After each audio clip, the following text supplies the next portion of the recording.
अऊज़ु बिल्लाहि मिनश शैतानिर रजीम बिस्मिल्लाहिर रहमानिर रहीम। आप देख रहे हैं द नॉलेज टीवी और मैं हूं बाबरा शिराज। ख़वातीन हज़रात, अगर आपको मेरी ये वीडियो पसंद आए तो प्लीज़ लाइक, शेयर और सब्सक्राइब करें और बेल आइकॉन का बटन ज़रूर प्रेस करें। एक दफ़ा इमाम जाफ़र सादिक़ अलैहिस्सलाम एक महफिल में तशरीफ़ फरमा थे। आपने हाज़रीन से सवाल किया, क्या तुम दिन के वक़्त उल्लू को देखते हो? हाज़रीन ने जवाब दिया, मौला, उल्लू दिन को तो दिखाई नहीं देता, वो तो सिर्फ रात के वक़्त ही दिखाई देता है। इमाम जाफ़र सादिक़ अलैहिस्सलाम ने फरमाया कि शहादत इमाम हुसैन से पहले मेरे नाना जान के अहद में लोगों के घरों और डेरों में उल्लू रहा करते थे, और जब लोग खाना खाने के लिए बैठते थे तो ये उड़कर लोगों के सामने आकर बैठ जाते थे।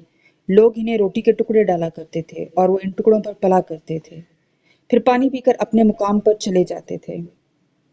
जब इमाम हुसैन अलैहिस्सलाम शहीद हुए तो उल्लुओं ने घरों में रहना छोड़ दिया और कसम खाई कि अब वो आबादियों में नहीं रहेंगे, इसकी बजाय वो वीरानों में रहा करेंगे।